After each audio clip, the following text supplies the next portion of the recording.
찬송가 408장.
예레미야 20장 7절부터 13절 말씀 다 같이 한 목소리로 봉독하겠습니다.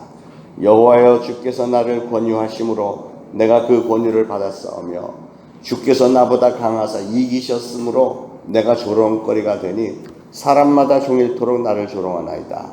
내가 말할 때마다 외치며 파멸과 멸망을 선포함으로 여호와의 말씀으로 말미암아 내가 종일토록 치욕과 모욕거리가 됨이니이다. 내가 다시는 여호와를 선포하지 아니하며 그의 이름으로 말하지 아니하리라 하면 나의 마음이 불붙는 것 같아서 골수에 사무치니 답답하여 견딜 수 없나이다. 나는 무리의 비방과 사방의 두려움을 들었나이다.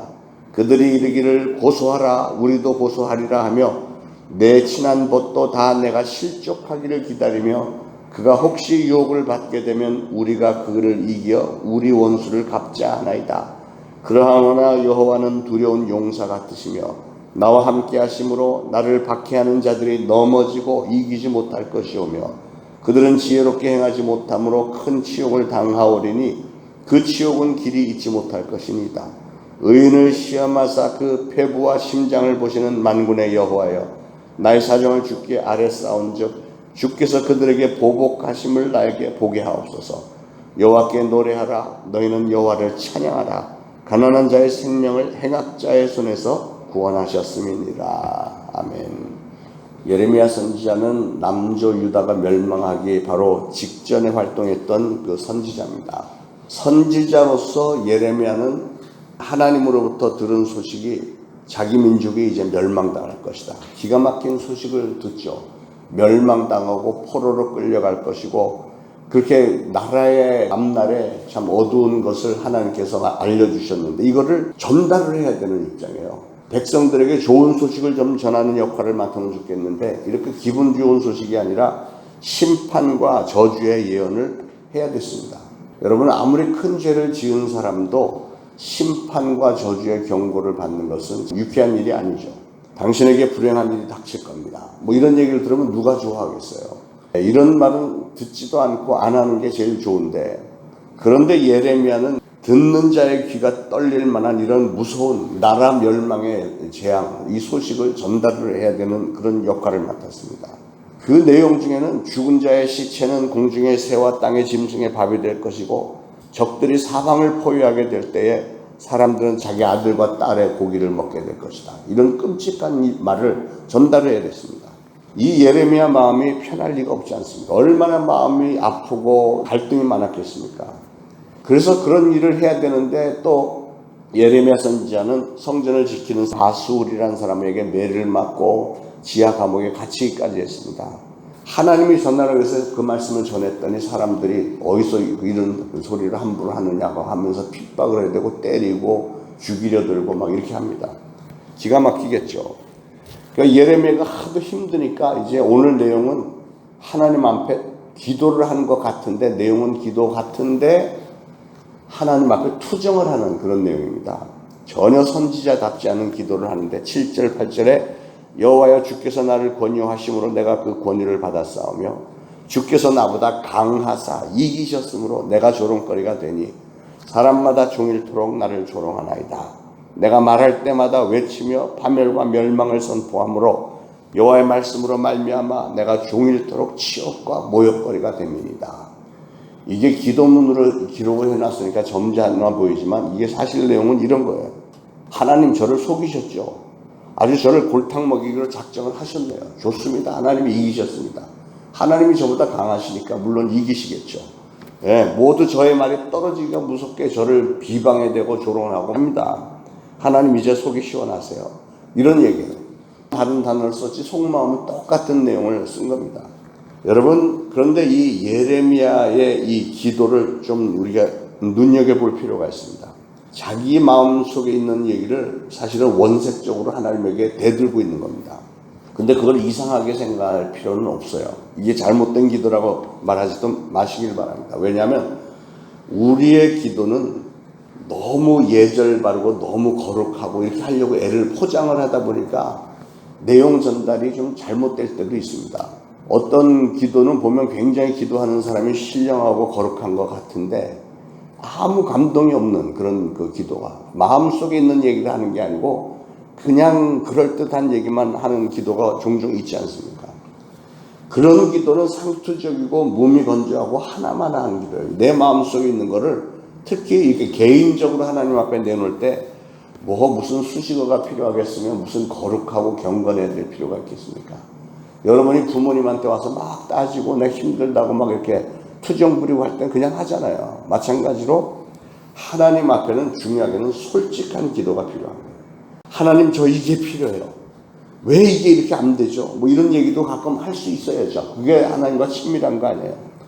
어떤 기도를 드린들 우리 하나님께서 불쾌하시겠으며 어떤 기도를 드린들 응답을 못 해주시겠습니까?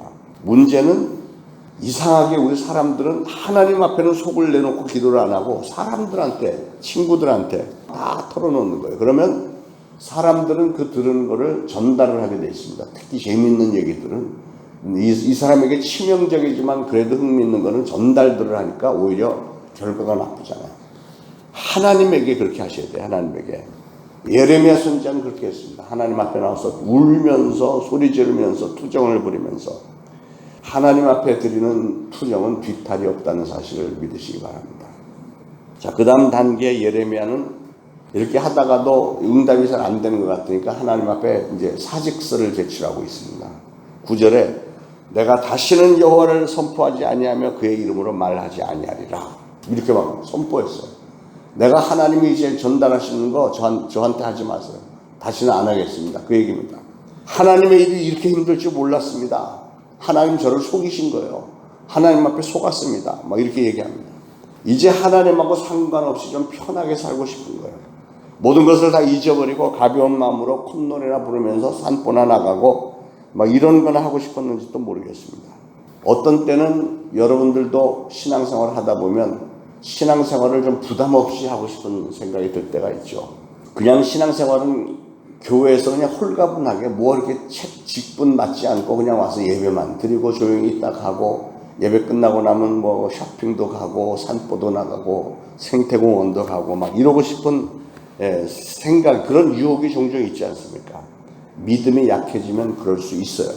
그래서 이렇게 투정을 하다가 못해서 저희 집사직분, 권사직분 저 필요 없어요. 그러고선 교회도 몇 주 안 나와버리고 막 이렇게 하는 경우가 없지 않아 있습니다.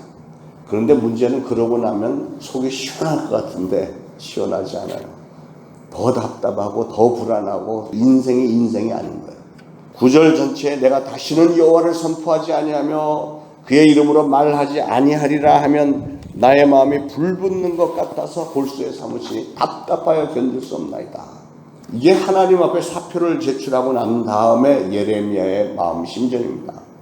하나님 맡겨주신 이 사명을 하려고 했는데 너무 힘들어서 못하겠다고 해놓고 나니까 이게 답답해서 견딜 수가 없는 거예요. 해야 되겠는 거예요. 이런 얘기가 있죠. 어미소가 송아지를 2마리를 낳습니다. 송아지가 이제 조금씩 자라서 이제 코 뚜레를 해야 되는데 맏송아지가 농부한테 사정을 했대요. 저는 제발 코 뚜레를 하지 마세요. 그거 안 해도 저는 부르면 달려가고 뭐 하라는 거 다 할 테니까. 그랬더니 농부가 아니야, 너 콧뚜레 하지 않으면 너 분명히 곁길로 가고 말도 안 듣고 망아지처럼 될 텐데. 그러니까 송아지가 아니에요, 저 두고 보세요. 제 동생보다 갑절은 일을 할 테니까. 그래서 그냥 알았다 그래서 놔뒀어요. 그러니까 송아지가 그렇게 약속을 지키는 거예요. 얼마 동안은. 근데 송아지들이 자라서 드디어 이제 어른소가 됐습니다. 콧뚜레를 하지 않은 소는 이제 꾀가 나기 시작을 하는 거예요. 그래서 이를 피해서 달아나기도 하고 자기를 잡으러 오는 농부에게 막 뒷발질도 해가면서 막 뛰어다니고 막 농작물 다 망가뜨리고 이럽니다. 근데 어느 날 콧뚜레를 하는 동생 소가 일을 하다가 집에 돌아와 보니까 형소가 안 보여요.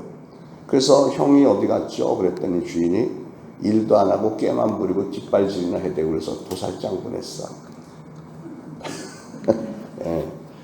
여러분, 우리 신앙인들은 좋든 싫든 하나님에게 순종해야 됩니다. 순종하는 것만이 축복받는 길이고 살 길입니다. 우리가 하나님의 뜻에 순종하지 않을 때 우리 하나님은 잠시 동안은 기다려주세요. 조금 더 기다려주십니다. 그러나 그렇게 오래 기다리지는 않으세요.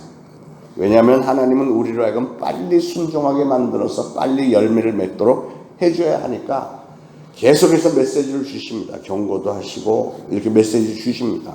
그래서 신앙의 지혜는 하나님은 나를 사랑하신다는 사실을 분명히 믿고, 또 하나님은 어떤 경우에도 나에게 선을 베푸시는 하나님이시고, 또 하나님은 나를 통해서 열매를 맺기 원하시는 분이시다.